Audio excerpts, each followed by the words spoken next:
everybody. Welcome back to the Comedy Castle podcast. I'm your host, Joel Fragamenti. Going to tell you what's going on this week at Mark Ridley's Comedy Castle. And a little bit of next week. How about that? All right, let's get into it. Thursday the 16th, that might be the day you're listening to the show. It's going up a little bit later this week. But Tara Konostraki is headlining for one night, and Thursday the 16th at 7:30 p.m. Tara's been around touring with comics like Joey Diaz and Josh Wolf. She hosts the Chaz Palminteri Show podcast, and she's just a really funny comic. Real big social media following, Italian-American, one of my people. So that's tonight for most of you if you're listening to this on Thursday the 16th at 7:30 p.m. And then we've got Preacher Lawson coming in for 3 nights. Friday, Saturday, Sunday. I'll be talking to Preacher here in just a couple of seconds. You'll hear me talk to Preacher, who is a funny dude, been all over the world. You'll hear us talk about that. America's Got Talent. We'll talk about that. We'll talk about hair. It's a cool interview. I like Preacher a lot. And we're talking to him. He's our weekend headliner. So, you know, the usual, no Thursday because we got Tara on Thursday.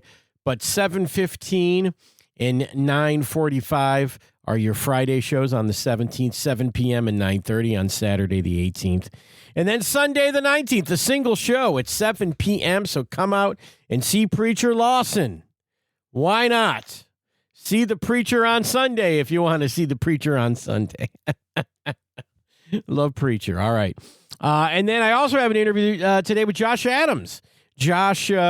of course, a favorite at the Comedy Castle and really one of the real jewels of the Detroit comedy scene, I would say, is Josh Adams. Such a great reputation. You guys know him. We've interviewed him in the past. You might have seen him on Hard Knocks roasting the Detroit Lions. That was an awesome segment.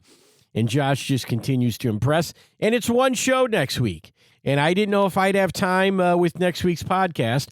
So I said, Josh, let's put this show up a week early. We'll put you at the end of the Preacher Lawson episode.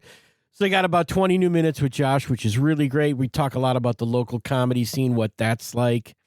And he's wise, he's funny, and very smart. One of my favorites, absolutely. Talk about Detroit comedy. Might be the top guy right now, Josh Adams. I don't know. No disrespect to anyone else, but he's amazing. Love Josh.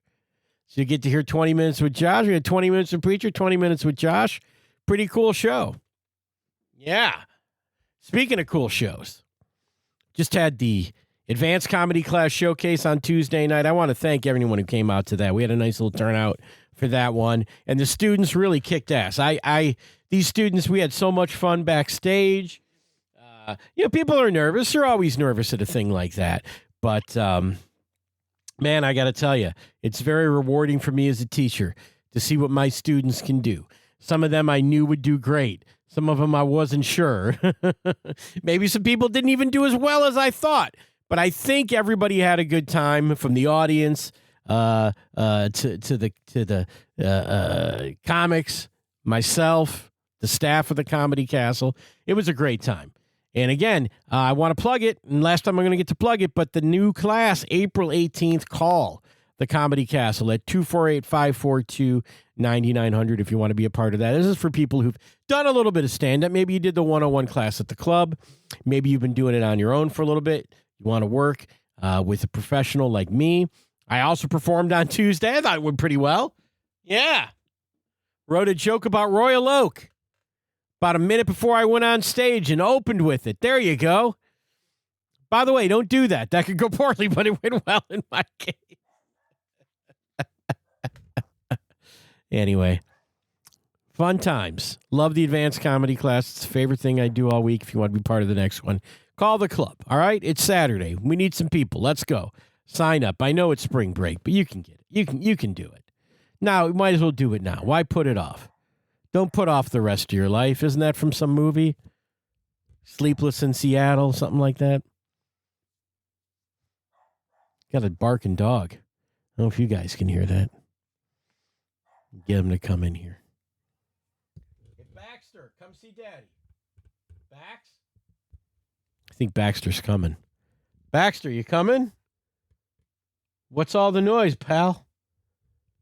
Dogs are freaking out with these storms. I'm sure some of you are dealing with that too. Come on, buddy. I'm doing the podcast. You want to say hi? You want to say hi? I'll give you the mic. You got anything to say? Hi, Bax. He don't like, he's afraid. No, it's okay. Here. Dog's afraid of a microphone. Why are you afraid of the microphone? Do you want to say hi? You say hi to people? Come here, Bax. All right. No dog. If you heard him barking, God, the storms, man. These dogs are freaking out. But, all right, let's get into the interviews. I apologize for Baxter. He got a little he got a little anxiety about performing here on putting him on the spot here on the podcast. It's my boy Baxter. Some of you people have seen Baxter. He's a little Yorkie poo. He's a cute boy. Not the most confident little guy, though. He's woofing at somebody outside. All right, let's throw it to these interviews. Come on. Start with Preacher Lawson. We'll go right into Josh Adams. It'll be about 40 minutes of fun with these guys. I love both of these guys. And we got some great shows coming up. Here's Preacher Lawson, everybody.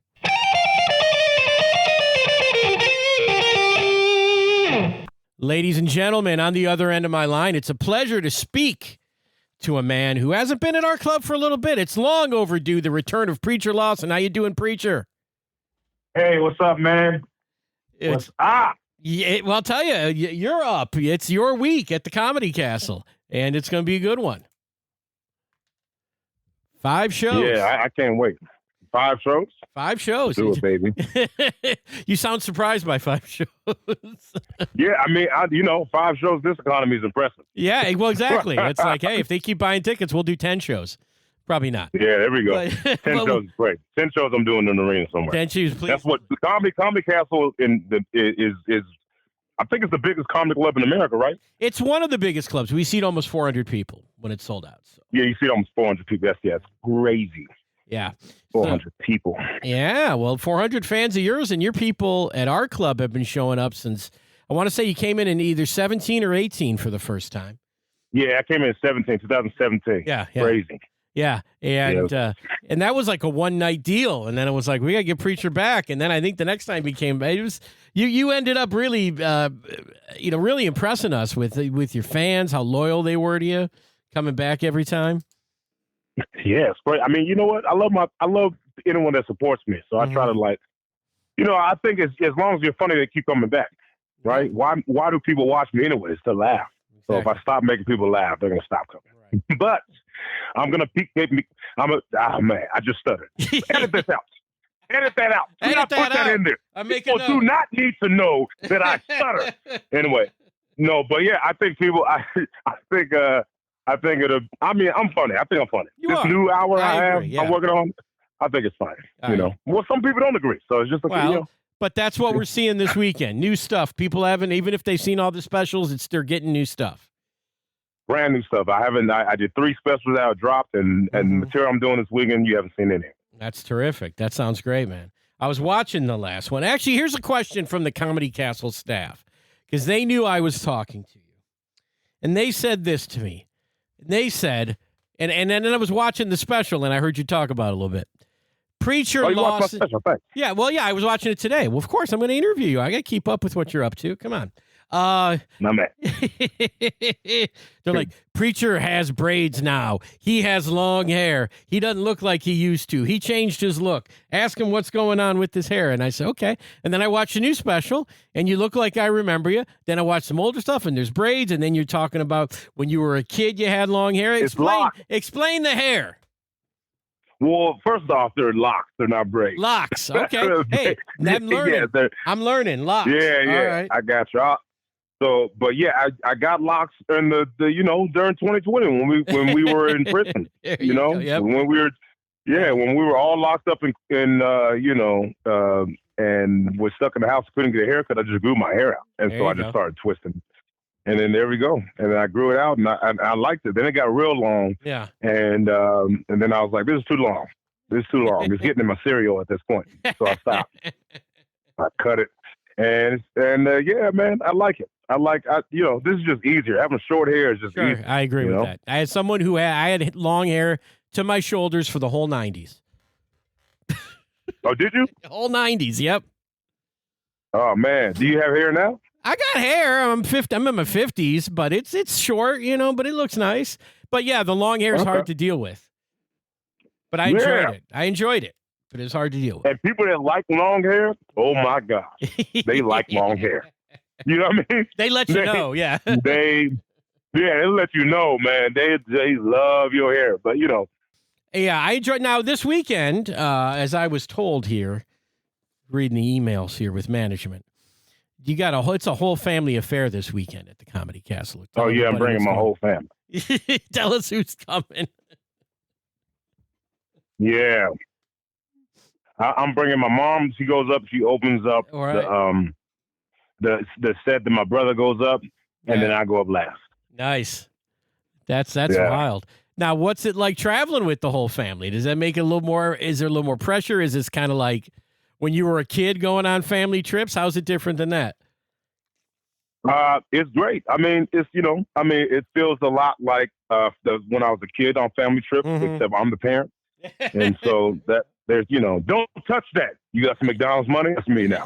So but everything else is pretty like, similar. Like we're just joking around and a lot of, I don't get to see my family much. They don't live in the same state as me. So like, that's, we get to spend time on the weekends and, the money in the house. Yeah, that's great. Well, we enjoyed. Yeah. Justin's been with you at our club in the past. He's a great job. So. Yeah. Good to see him. Yes. It'll be good to see him. Yeah. Now tell me this. I read Wikipedia about Preacher Lawson. First thing it says, Preacher Lawson moved 20 times as a kid.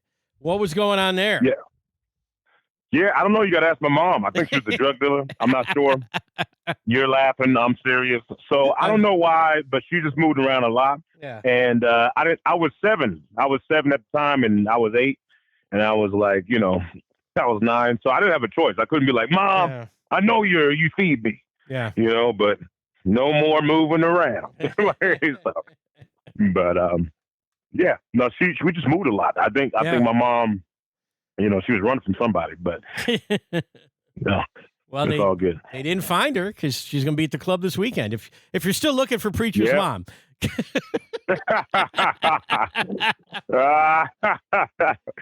you're looking for my mom. Yes. Yeah, that is kind of crazy. I think about that. I'm like, man, if I was actually running from somebody, that'd be this is a terrible job. This is a terrible job. You're never going to find me unless you come this weekend in Comedy Castle. Like, it's crazy. Well, I'll keep him out of the backstage. That's my job. So I'll protect you to some degree. Thank you so much. And let's talk about most people. I think a lot of people get so much great exposure and a lot of fans from doing America's Got Talent. And as in my research, not only did you do America's Got Talent, you ended up doing Britain's Got Talents and Champions tournaments. Is that not a lot of pressure to do because you've already established yourself? And to do all of these shows, I mean, is that a thing that you thrive on? Does that drive you in some way, the pressure of being on those things? I don't feel any pressure. No. Okay. Ever. No, I feel pressure when I'm like trying to talk to a girl or something, because then they're going to say, no, I don't know what they're going to say, but that's like me doing my jokes. I think they're funny, so I'm just going to do my competitions is no pressure because all I have to do is my best. Right. And if I do my best, everything that happens after that, it don't matter. No, it does not matter. Yeah. Also, I've lost. Yeah. It's not like I'm winning and then I'm like, oh, I got to keep the streak alive. I'm keeping the streak alive no matter where I go, baby. Team loser. I just keep losing, man. I'm like a professional loser. People think that I got like second place on America's Got Talent. And it's like, no, I just lost to her first. But it's all good. Listen, you're 2-3 dogs and a kid away from winning that show. That's what I'm saying, man. I'm saying I got to get some girl pregnant and raise a kid that can sing, dance, and swallow fire, and it's over. It's over. But I mean, what benefit that you get out of it? Though? I mean, the fact that that national exposure. everywhere. And I'm taking you've toured England as well then at that point, huh? Yeah, we did a tour in Europe. I was in England. I was in. Yeah, I did an Australia tour. I mean, I was in Scotland. I was in Scotland. I was in Ireland. Right. I was in Portugal. I went to Northern Ireland as well, which is part of England. I didn't know that. You know, I went to Norway. Norway. I did like a bunch of European places. I went to Australia. I went to Africa to visit. I never performed there, but I wanted. We're getting the tour ready for next year. Okay. And so that's going to be a good time to do comedy at the motherland. Yeah. I mean, that's exciting. Do you ever feel like being an outsider or being somebody, in Norway or like, do you feel like this ain't my people and and that's a strength, or does it make you feel a little bit like you got to win these people over? Well, I don't feel like I've always felt like I've never really, it wasn't my home. You know what I mean? Like I wasn't I didn't like super fit in. I think that's the reason I'm, so, I think charismatic, or I get along with a lot of people because I've been in situations where I'm not like, I was born in Portland, Oregon. I was the only black kid in my school, and I moved to Memphis, Tennessee when I was 9. And they were like, "What's that? You smell like bean ring? You smell like you like soccer. Right, you know what I mean? So like, I've been everywhere. I've been so many different places. So it's like, it's cool to go to places where I like to go to places that have nothing to do with me.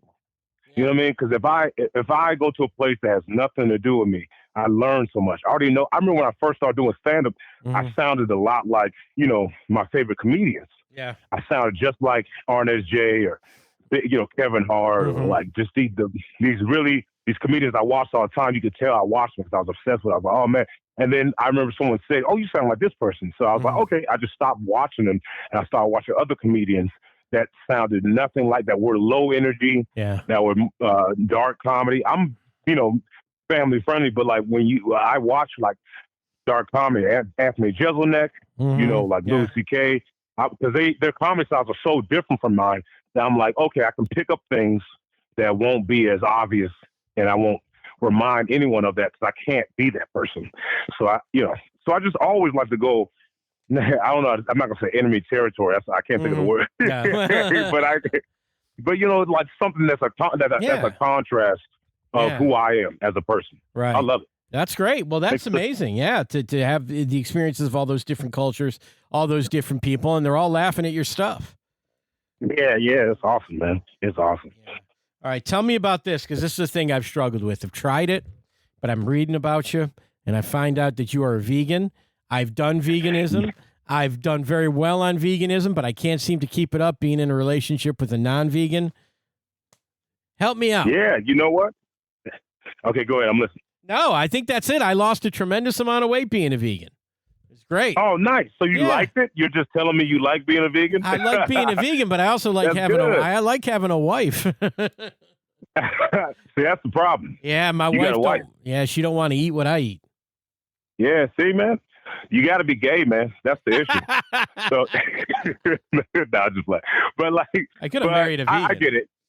It is, or marry a vegan. You're marry vegan. Those are the two options: gay or be vegan. No, but yeah, I think anyone. I mean, the vegan community is like almost 90% women. Yeah. So I don't think I think if a guy is not in a relationship as a vegan, it's because he doesn't want to be in a relationship. Yeah. Yeah. Like there's, but I think as a vegan, it's like, for me, I feel better. I feel healthy. Yeah. They say it's better for the earth and your body. So I'm like, all right, if I felt bad, I wouldn't be vegan. If I was like, I just wouldn't do it. Yeah. No, I felt great. So, it was just the social thing about, Yeah, I'm going to go on this date and go to a restaurant, and what am I eating? And it's a struggle. Yeah. Yeah, it's a struggle. Also, 99% of people aren't vegan. So, like most people that you approach, I think it's going to be like, I don't agree. Right. Very hostile environment. Yeah. But yeah, I've been vegan for 9 years. Nice. That's great. Mm-hmm. And that's the most successful time of your life, I guess. I know, right? I'm putting it out there, but I don't know if that's true or not. As soon as I started making money to buy steak, I was like, I don't want it. Yeah. All right. Tell me about, the new special dropped. Like I said, I was watching that today. You're working on the new one. You've got a Don't Tell special that you said was dropping soon. Just dropped. Just dropped? Okay. How coming up with material? As a comedian myself, I'm a teacher of comedians. What is the secret to coming up with this? What is your writing style? When do you sit down and write this stuff? Does it come out of you on stage? What's your process there for coming up with so much material? Yeah, so it's crazy. I feel like there's there's like a formula, I think, to come up with material, right? So it's just exaggeration, a switch up. Mm-hmm. You know what I mean? Like it's it. It's just you exaggerate, and the punchline has to be something you said in the beginning where people don't agree with you, and then you make sense at the end, right? You. So that's all it is, right? Yeah. So everything can be a joke. Yeah. Everyone has an opinion, Right. Everyone, if you have an opinion that's wild, and then people are like, what? And at the end, it makes sense. People will laugh out of like, oh, that's all they're laughing at, Yeah. Or if they can't, if they don't, if it's just you have to come up with something that someone doesn't like see coming. Because if they see it coming, it's not fun. They're like, we've seen that. Yeah. It's like a movie. That's why that's why like this don't work as well as like when people are like, oh, play that favorite song of mine. You know what I mean? Mm-hmm. Like people still want you to do bits, right? They're like, do that one bit. So it's like they like it, but it's like it's nostalgia. Yeah. Yeah. Right? It's nice. Right. It's more so nostalgia than it is like I can listen to Michael Jackson all day. Yeah. You know what I mean? Yeah, like I can just listen to him all day. Yeah. I'm not listening to my favorite comedians all day because I already knew what happened. Yeah. And that's how it works, is to keep your people, the fans that come to see you don't want that stuff necessarily. Or even if they say they do, it's not going to be as good as if they got something fresh. No, it's not. This is the thing, man. I remember someone told me this, and it's 100% true. If you do a set and you crush, people have a good time, they're going to laugh, they're going to come back and see you. Most of the time, most people are going to come back and see you. Now, if you do that same joke, those same jokes you did last time, they're going to laugh, and they're not going to come back to see you, though. They're not going to come back and see you again. Right. If you do the same material, if you don't have to do like a whole new hour, but it's like half your set got to be brand new. Yeah. You could do maybe 50, like maybe 25% of the old jokes and 25% of like crowd work or of questions or some kind of something that's different. But 75, like a majority of your set got to be different. Right. Well, that's great advice. I mean, that's really nailing it as far as people. I've asked this question to a lot of comedians, and that's the most eloquent, well thought out answer I think I've ever gotten. Oh, really? I think so. That's cool. That's awesome. I think so. I don't know. I mean, sometimes I feel like comedians don't even think about it. They go, whatever, I'm doing this, I'm doing that.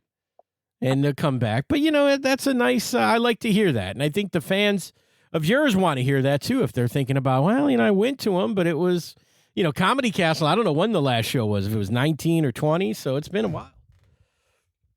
Yeah, well, I mean, they're gonna have like a new style. Like my comedy's like different from like from the last time they seen me. But if they keep up my special, they've noticed a transition in the evolution. So well, sure, and you just look how many hundreds of shows are underneath your belt. You just got to be better. I know you got to be better. Yeah. How long you been doing stand up? I've been doing stand up since '99, but I sort of retired from the road in 12. To take a job with Mr. Ridley at the club. So what would the best advice you would give? Well, what I tell You've seen so many different. Well, I would tell people just try to make a connection with the audience. And whatever you're talking about should be something that they relate to themselves on some level. Meaning that, you're trying to talk about, family. You are a guy. Talk about your life. People can relate to your life. Your opinions about celebrities and politics Even though there's comedians that are great that do that kind of stuff, as an unknown, you're really going to make a human connection when you're talking about the way you grew up, or your wife, or your husband, or your children.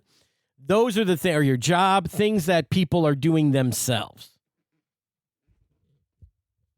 Yeah, that's pretty awesome advice. Yeah, Yeah, I mean, I think that's, if you're as a new comedian, as a new comedian, when people know who you are, I feel like you have a lot more leeway to get away with whatever you want. That's sort of the position that you're in now. People know what you're going to bring to the stage, but as a newcomer, you better bring something that they can relate to. What advice would you give to someone that's not a newcomer? Someone that's been doing it 20 years. Someone that's not a newcomer. Keep writing, and it's exactly what you said. I think that's a great thing. If you can keep coming up with material and people feel like every time they see you, it's a new thing and that it's a better thing. And I also think that comedians who feel like, I think when you write, even if you don't think it's as good as the stuff that you've been doing, it will get there. If you keep doing it, you have to go out and do it in front of people and make it work for you. Do lots of shows. Yeah. Do lots of shows. I don't care where you're at. Do lots of shows. I tell that to newcomers, and I agree with veterans. The more shows you do, take yourself out of that comfort zone, at least for some of them. What do you think? What do you think? Like comedy is going right now. Like, so it's such a weird, right? Because there was like a comedy boom in the '80s, and in the '90s they had like that's when like comedy started going like it started going like almost like now, right? Where it's all over TV. They had Comic View. They have Comedy Central Presents.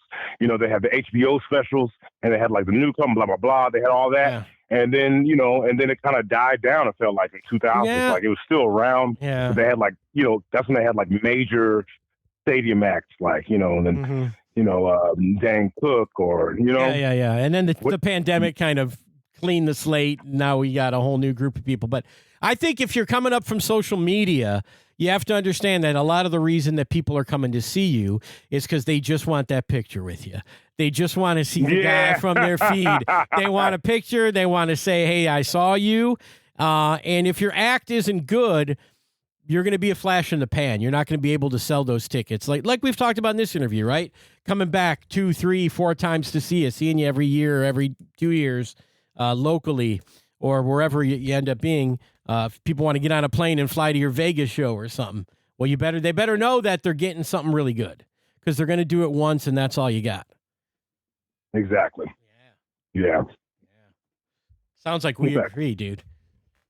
I agree. I agree with you. Yeah, we do agree. Well, let me make a final statement here, and that is if you come this weekend to see Preacher Lawson and his family at the Comedy Castle. We got 5 shows. We got a Sunday show. You're going to have a great time. I always enjoy watching you on stage. I enjoy working with you. You're a complete pro and the nicest dude, one of the nicest dudes I've ever dealt with. Oh, thank you. That's awesome. I really appreciate that, brother. I'm excited to be here this weekend with my family and to see you. And I hope you I'm curious to what you think of the show. Absolutely. Well, if you want to talk, I'll let you know. Usually, listen. I'm going to tell you it's a great show, even if it is what it is. Here's the thing, but here's the thing that I learned from working in a comedy club and being a guy who wasn't having to like being on a show with you is different than watching you as an employee of the club. Because I'm never. Why do you feel that way? Because I'm not comparing to. Well, I wonder how I would have done. Or, like if you see somebody kill you, I'm going to do that good. Or I do, watch this. I'll do better than him.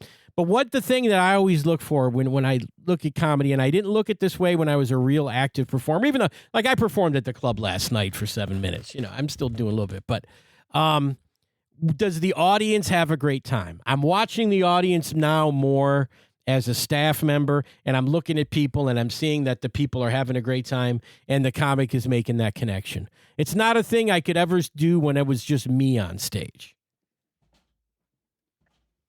That's kind of where I'm at now. The people, when I know a comedian's great, it's because the audience is engaged in a different way. The more engaged they are, I know the better that comedian is. Okay. Yeah. Okay. Yeah. And that's you. Good. That's you. You're all those things. Almost. You said what? You're all of those things. You're connected. They love you. It's nice, man. It's a great time. Listen, Preacher, let's get you out of here. This is a great talk. Let's have him pay money to hear the rest of you. Absolutely. My man, thank you so much for your time, man. I Hey, appreciate thank you so much, man. It was a pleasure talking to you. I'll see you this weekend, preacher. I see you. Okay, bye. All right, bye-bye.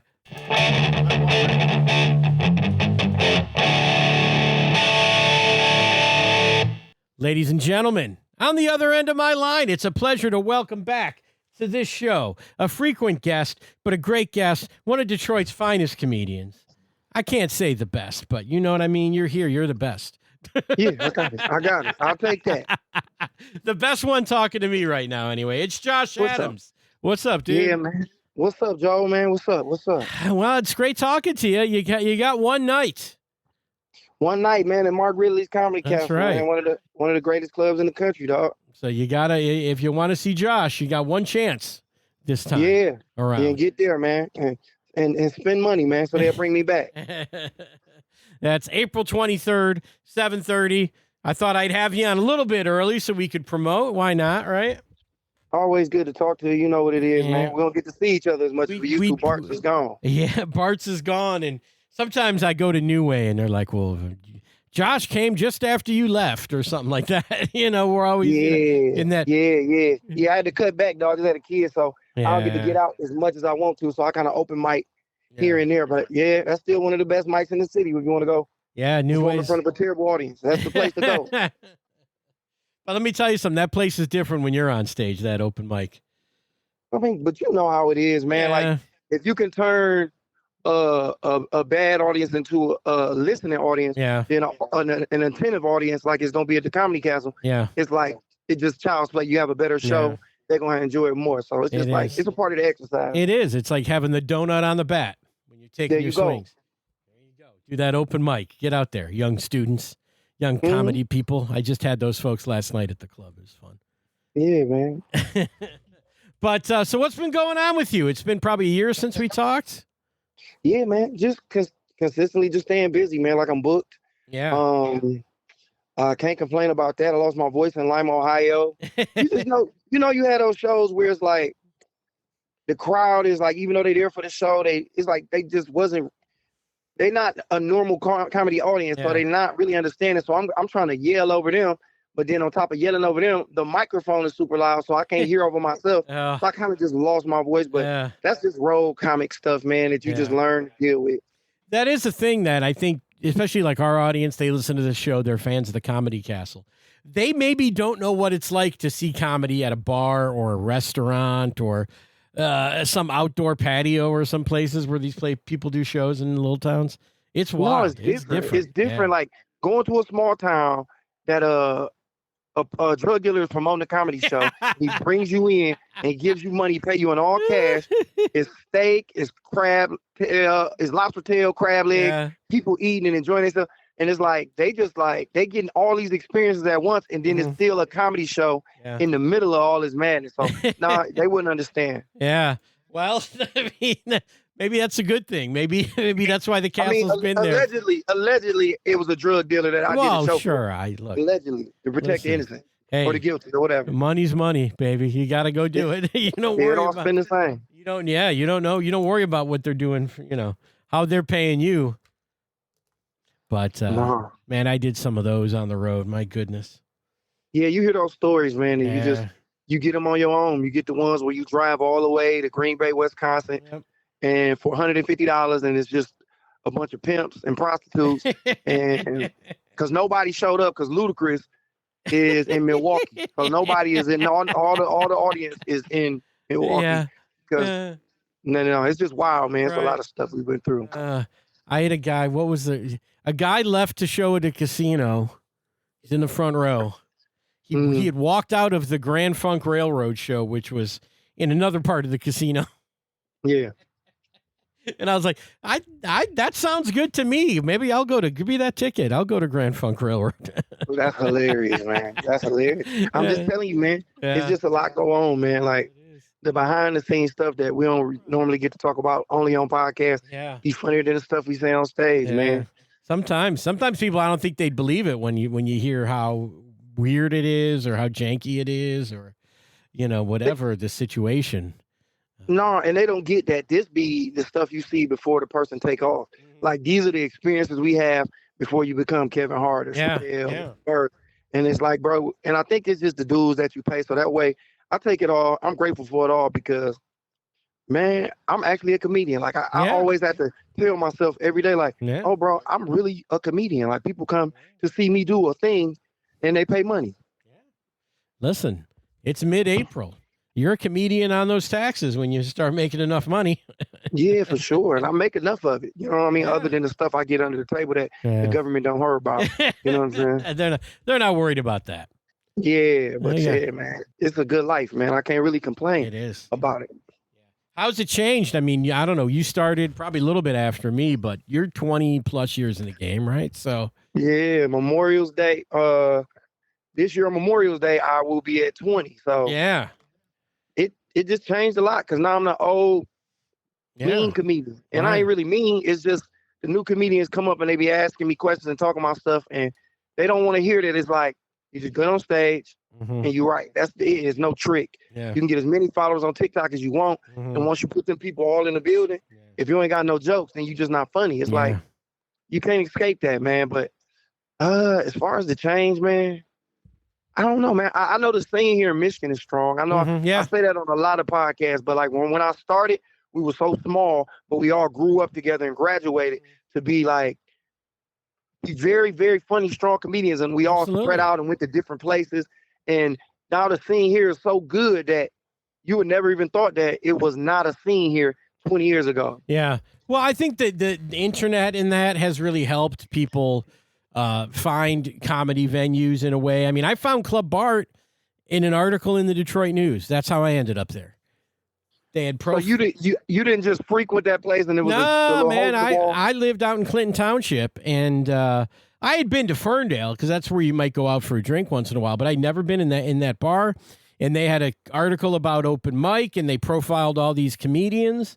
And I showed up and one day just to watch, and because I had already kind of knew I was going to try comedy, but I didn't know how to do it. And when I found that place, I was like, yes, that's where I can go. But it took me reading the Detroit News, the entertainment section, the lifestyle section, whatever it was called, and they just had a profile, and it just a kind of a light bulb went off. And said, I got to go there. And for the people that's listening, a newspaper is the internet that printed on paper though. You don't scroll, you flip through it and you look and read. Yeah. But when you talk about guys you started out with, I mean, a lot of that crew, Motown Laugh Kings, that was you, right?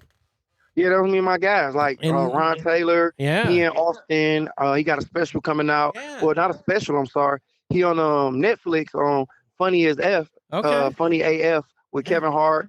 Yeah. Darius is down in Austin working. Jeff Horst in California doing his thing. I mean, so many comedians I can name. Nate. All these guys is everybody is doing something. Yeah. And it's just crazy to see where we came from, starting off as kids to adults. We full-fledged blue blood comedians, and we was molded by the scene we in now, man. That's great, man. I'm proud of all you guys. No, we appreciate it, man. Y'all showed us the way, man. You know, we didn't seem like we wanted to take y'all advice, but we was young and dumb. Yeah. That's what I'm telling young comedians now. It's like, I get it. Yeah, man, you just got to take that advice when you get it. You understand it's good for you. You just think you can take over the world immediately. But it's like, bro, no, it's a process, and you're going to get to where you're going to go. Just take these lessons with you. Yeah, it's fantastic. And so how much of your show, because, I mean, I've seen it, and there's some of this, but when you're doing, because it's such a thing with crowd work, and you're really one of the best people I've ever seen that talk to an audience. But what's that balance there? Do you ever feel like there's a night where you're just like, all right, let's just talk to these people. Let's have fun with them.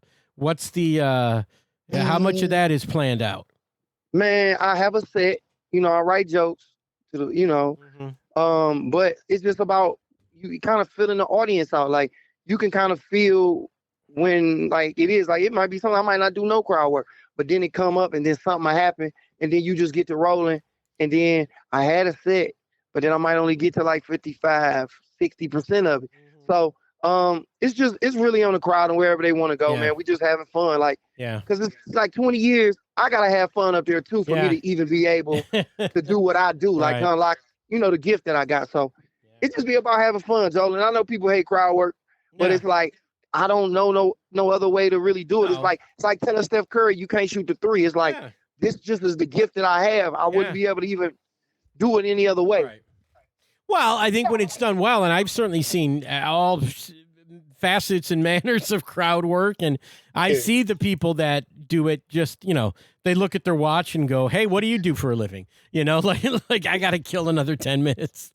Yeah, those are the worst, though. Like, it's bad when, if you're up there not prepared and thinking that you got the ability to just go ahead and wing it. It's like, nah, you don't, man. Yeah, you can't. Like, it really takes, you got to have it. And then it takes time. It takes years to hone that skill set to know, like, how to weave the material in there and to be like, all right, I might not want to cover that because I know where this going. Like, this person want to be the show, and that ain't what it's about. And then you got to make sure that the rest of the audience is enjoying the show too. Absolutely. That is a good point because people want to take the show over. They want to be, I mean, I did a little set last night, and the first guy that was on stage was a guest. He's a former student, and his son was in the front row, and he made a joke about his son.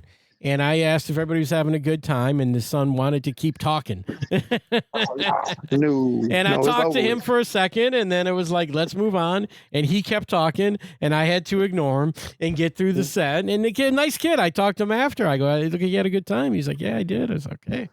Well, you should have said, look, little homie, take the class, and if you want to be a comedian, you're not going to sit here and make your That's a good point. See, that's why you're better at crowd work than I am. That's what that was about, man. Yeah, you're probably right, but it was all right. You gotta love comedy students, man. The earnestness when they actually start to take it seriously. I just love seeing the light bulbs go off, or they do a thing and that we've been working on in class. They do it in front of a good sized crowd. Well, let me ask you this: as far as the class goes, everybody ain't strictly doing it to start comedy. What other things do people be trying to do? But they just taking the class to help them. I mean, it just depends. I mean, most people want to do comedy, but other people find that it can just make them that they just there's like some people take it like a college class. I feel like where they just want to learn more about it, even if if it's never a thing that they want to do. Because some people have great jobs. And they don't want to give up those jobs. They don't want to do, when I talk about, hey, man, go out, do 2-3 mics a week. And they can't do that, or they're retired, or they're one of those things. But some people just enjoy being kind of in it, and understanding how comedy works and how comedians think and all of that stuff. But most people keep doing it. I mean, it really just depends. What I like to see is that, if you really have a skill for it, that you just don't quit, because the people that quit, nothing happens for. And you know this. If you keep going, you'll if you're talented, you'll fall into something. And even if you're not talented, even if it's not easy thing for you to pick up, if you keep doing it, you will eventually pick it up. And that's the thing but we've all seen guys who are really talented coming out of the gate, and they're having success at the open mic level, and they hit a wall. Yeah. 20 years, I've seen a lot of people hit a wall. Yeah, and they just go, it's not for me. I was doing it. I'm not doing it now. And it's like, you know what? You got to respect it, but what if? You do, but then you just hold a little bit more, respect for the people that you see stick it out and still do it. Like, because it's so many reasons for you to just quit. Like, all right, you're not famous. You're not making a lot of money. You're not getting booked at all. But you just see people keep coming back. Right. And you be like, hey, bro, it's something about you, bro, that I got to respect it, And then you look up and they finally figure it out. And they find find they audience, and they working, and they getting booked, and they making money on, they making a little money. Yeah. And they having fun, man. So I love to see that's that. The thing. When you're not having fun, you shouldn't be doing it, but because there's so many people that's not. Yeah. They in it to be mean, and this person not funny. They stealing jokes. And it'd be like, did you come here to stress rules? Like, have fun and be communal, and maybe get a little bit of work and get in the newspaper here and there. You know what I'm saying? Like, bro, come on, calm down. Yeah. Well, I got to ask you a question, because you just brought it up, the whole stealing jokes thing. I always come to my students with this sort of take on that. Is I hear a lot of fans and, internet people, Twitter people talking about comics that steal jokes. And I say, I don't feel in comedy that it's that big of a topic. Meaning, I think fans blow it up out of proportion. I said, as comedians, we all know people that steal. We all know those comics who, take a little bit of this, a little bit of that, and we don't like those people. But I think people think that we're going to get, like, there's more anger about it from fans than comedians. Oh, yeah. No. Comedians don't care. We kind of just move. Yeah. We move on. Like, it's nothing. It's just like, all right, somebody stole a joke. That's just what it is. It kind of like, it don't bother us at all. Or we both made that joke about that thing, and it just happens to be the same because we're both funny. That's what I tell them. I said, it's just parallel thinking. If y'all hang out at the same place, watch the same TV shows, you might have a joke about Harry Potter, or have a joke about King of Queens. That's just how it happens. So I always tell people, if y'all both got a joke about something, let's see it flesh all the way out, because y'all might not end up in the same place. Yeah. Right. Yeah, I always tell people that. I said, you know what? I think secretly we all know that the thing that we say on stage, it's an observation. I always say that, if you have a story about you and your uncle went on a fishing trip and there was a hole in the boat and the boat sank, someone could steal that and do that exact thing. But your thing about, going to Dunkin' Donuts in the morning and why was my coffee like this? Like, anybody can come up with that. Anybody can do that, man. But I always say just move around it. Because if you're funny and creative, you'll create more. That person will fizzle out because they ain't creative enough to, create any material. So, and then they'll box themselves out, because then people will be like, man, this dude's still. He eventually will steal jokes from everybody, and everybody gonna want to put him on the show because he gonna do everybody else set that night. So it's like, nah, I don't want to see everybody perform tonight. We want to see you. Yeah, that's the thing. Yeah, if you're stealing jokes, people like, and I always say this too about comedy, and this has been a thing that I guess I've always felt this, but now I'm really telling my students this, and anyone that wants to listen, is most of the work that you get is from other comedians. Yep. So you can't make the comics mad at you. If the comics don't like you, you're not going to have much of a career. No, you're not. You got to be able to get along with everybody enough, even if it's people you don't like. You got to still be able to be on the show, because just because you don't like this guy, now you can't get that. You're not gonna take that booking because he on the show. Y'all should be able to coexist, even though y'all don't like each other. So you're right. You definitely got to be cool in this game, man. You got to be able. You're not gonna love everybody, but you got to be able to work and do the thing that you love to do. Yeah, don't start fights. Don't make feuds over. A joke ain't worth it. That's a thing. That's a lesson that I learned. I learned that, and the guy stole my joke flat out. Damn. And I got mad at this dude, and he talked shit about me all over town. So, well, man, that's how people is. But like you said, man, you just gotta be water when it comes to certain situations, bro. Just be able to flow past it all, no matter what it is. Yeah. Well, let's talk about, because I know you're a guy that gets to play all these stages, which is the thing that I think a lot of comedians are envious of. That Josh can get up anywhere. They open a new club and Josh is there. They do it everywhere. Tell everybody what the Comedy Castle experiences versus other clubs and how that works out. Literally, even just from like the club, the stage, the lights, all of that stuff. Preacher Lawson was just talking to me about how big of a club the Comedy Castle is. Oh yeah. Really big club. The staff is great, man, top to bottom. Like, everybody need anything, let me know. And it's just like, once you get to sit in that green room and kind of just sit down, you start thinking about all of like the people who got to play this club. Yeah. And you realize that like this ain't no joke. Like, especially when you like walking through, going to the bathroom and seeing all of the headshots, like not at mine up there. It's just like the same feeling that people describe walking in the Comedy Store in LA is what I get when I walk through Mark Riley's Comedy Castle, man. And then the crowd is always like, they ready to laugh. It's a diverse group of people. And they're very savvy as far as like anything you kind of kicking it about, they familiar with. And if they not, you can tell they just open to the experience. Yeah. So it's not too many clubs. Some clubs lean, like, some audiences, they just have a strong stance on what they believe, and you can feel it. Mark Riley's to feel like, hey man, if you're funny, you can come here and eat. You know what I'm saying? You're gonna get off. We here to laugh. Yeah. Great laughers at the Comedy Castle. I don't know if that's special effects. They pumping in there, but they just great laughers. Well, and I'll tell you this though, and I played rooms that, the Comedy Castle is a tremendous room, but I've also played rooms where it seems like they just laugh at anything, and I feel like the Comedy Castle audience is real. Like they're not faking it. They're not just laughing to laugh. You've got to earn it on some level, you know. And if you are earning it, you're going to have the best set of your life. But I remember doing like Joey's Livonia. Those people laughed at anything. Yeah, there was a lot of drugs going on in Livonia at the time upstairs. But you're right. You're right. It's hard to get laughs. You got to earn them in Michigan, period. And then and Ridley's is the comedy club that shows you that, like, it's like, oh, these people, like, we pay real money to come here. So if you're not funny, we ain't gonna really give you what you're looking for. You can't just come up here and just say whatever.